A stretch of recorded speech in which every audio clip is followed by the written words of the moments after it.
Hi, here's an unboxing of the NSO GameCube controller. Nothing much to see other than on the back what you got in the box. Just a controller and the charge cable.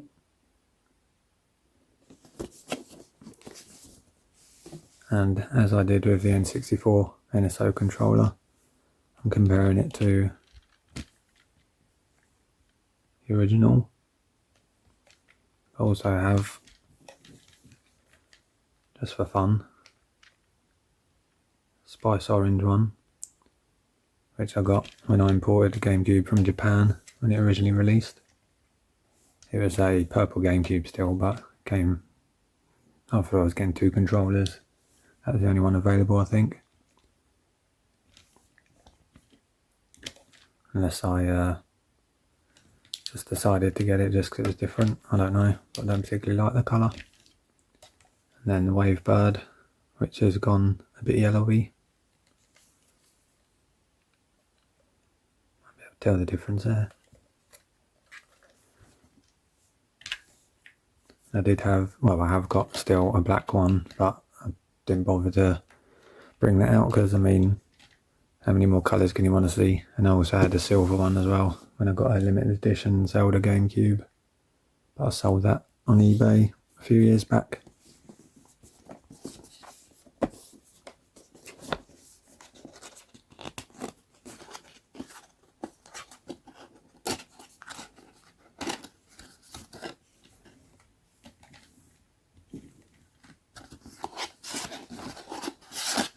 So the N64 one I've hardly used. I've charged it a few times just to make sure it doesn't go too long without having the battery charged, but I just haven't really had a need for it. The buttons are awkward for using in non-N64 games. I think now you can button map them, but I just haven't been bothered. I haven't really played any of the N64 NSO games. I tried with Pokemon Stadium or Stadium 2 because I thought the mini games would be fun to play with my kids, but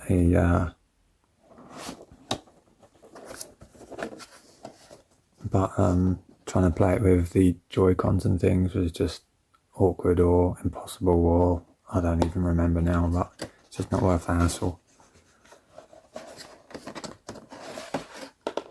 So I gave up on it, and yeah, so it's been sat in my drawer,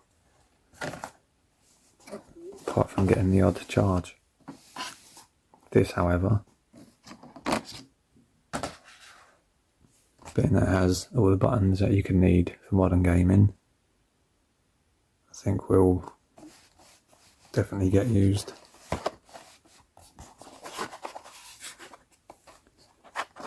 Especially as it's got analog triggers as well. Some games on the Switch, even if you plugged in the old controllers, racing games would use the analog triggers. So, in case of remembering how I'm supposed to do this. Oh yeah, that lifts out of there.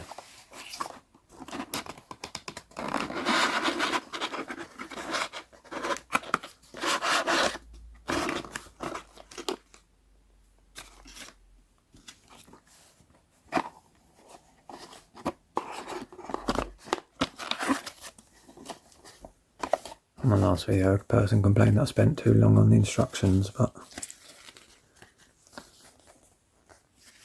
I'd like to just show what the gist of it is.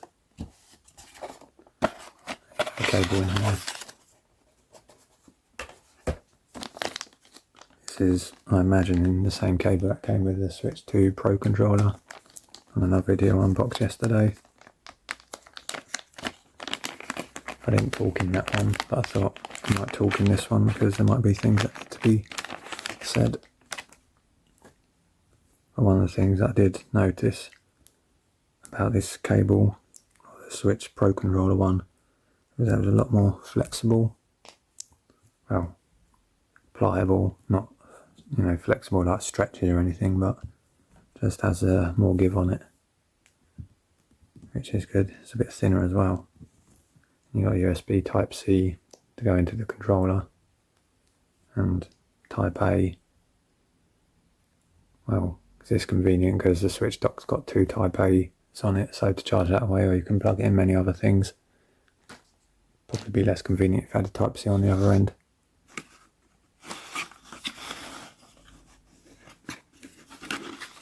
There's almost a Labo-esque type bit of cardboard here. And then this, for some reason, don't think that was on the NSO one, the N64 one. Bit of random extra plastic packaging.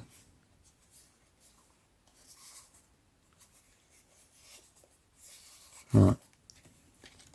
Has a rough texture to it.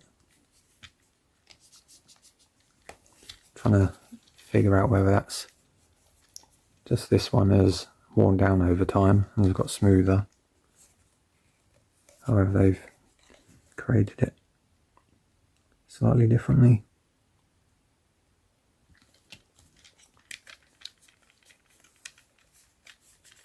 This feels smooth as well. Trying to feel on areas where it wouldn't have got so much use.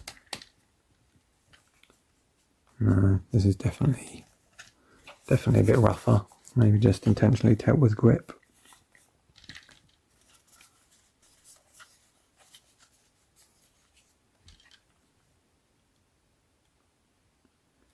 I've got different information on the left. Well, left when facing this way. What is on the underside of the right camera C stick? Oh.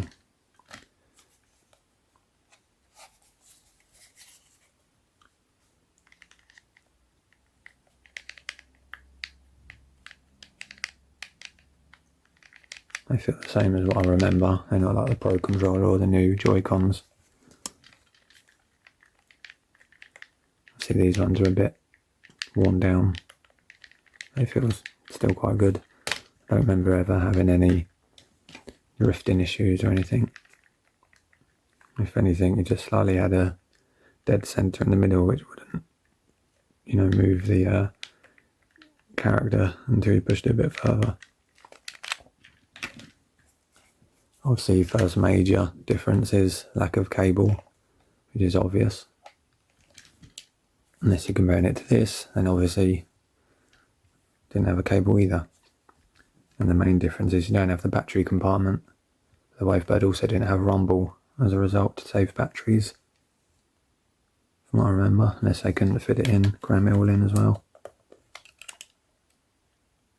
Because the rumble would be in this section up here on the original ones. You got your battery compartment. It's going to obviously be a wireless. I think it was a radio transmitter or receiver. Well, I guess this would just transmit, and then the receiver is plugged into your GameCube, because you didn't need any information coming back to this because you haven't got rumble. So for those that don't know, I haven't got it with me now, but you had a block that went into the GameCube port, and then you'd have to set the channel on here and on the receiver to be the same number. So if you're doing multiplayer, so it didn't, overlap and confuse each receiver. Strangely, I mean, there must have been some reason for it, but Nintendo decided to just have one button on the shoulders other than the analog. Now on the N64 you had 2 shoulder buttons, or one on each, and then you had a trigger underneath, because they've gone back to a more reasonable 2-pronged thing. This replaced the trigger, but no one thought to add one here anyway until Sony did. A bit strange.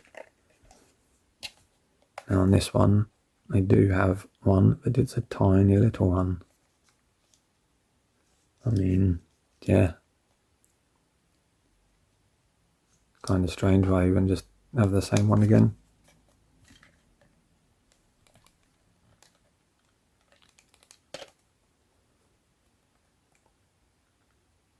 Still got the little bump on it next to the Z.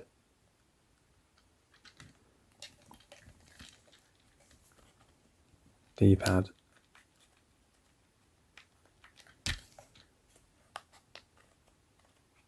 Feels a bit different.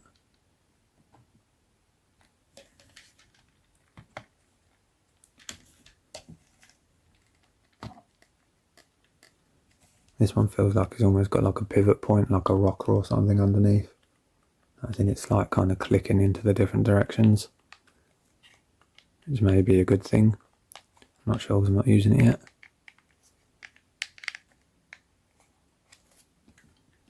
You don't have a click on here either, like a, what's it called, L1 or whatever it is, or here, like the old ones didn't.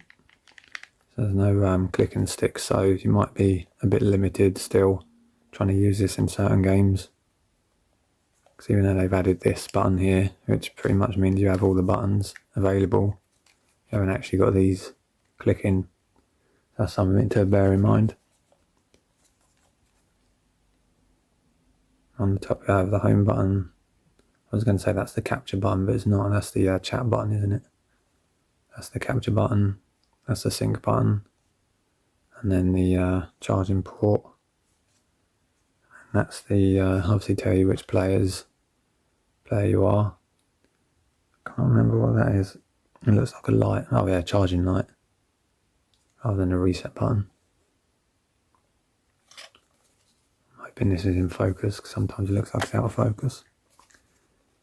Now again, I've not used it, but apparently it's got rumble in, unlike the Wavebird. And I don't know if it's the traditional rumble or whether it's the Switch's HD rumble.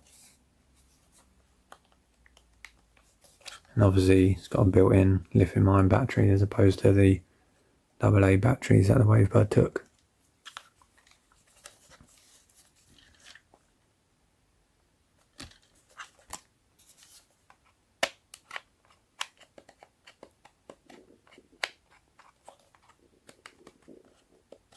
So we've got the digital presses.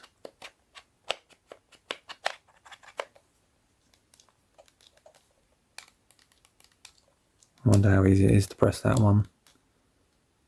Right, actually registering the game, because my finger, tip of my finger, if that's squishy, it might not. I mean, it feels like it's clicking okay. That's obviously protruding, so you know you're clicking that easily. Start button.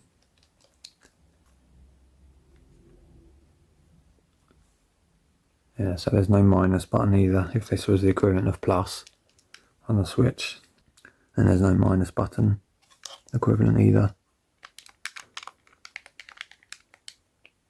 I think everything else is pretty much there.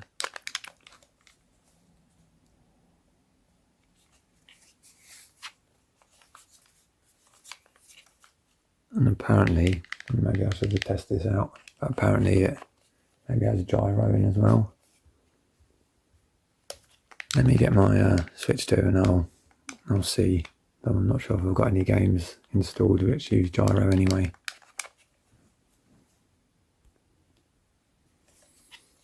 I scrubbed that about using it on the Switch 2. One, I'm not sure if I've got any games that would use gyro unless I installed or downloaded some. And two, I'd have to charge this first as well. Anyway, so all in all, it feels a little rougher than the GameCube, which may be a good thing for grip. All the buttons feel pretty much the same, other than the D-pad. Feels like it's got a pivot point inside, or a rocker, or whatever you want to call it. Whereas these ones are kind of like smooshy. These feel the same. And all that is to know is whether the rumble feels like the old rumble, or is the HD rumble, whether it has a gyro in, but also being aware that you're losing a minus button and the sticks don't click, so you're not going to be able to use this in all games, which is unfortunate.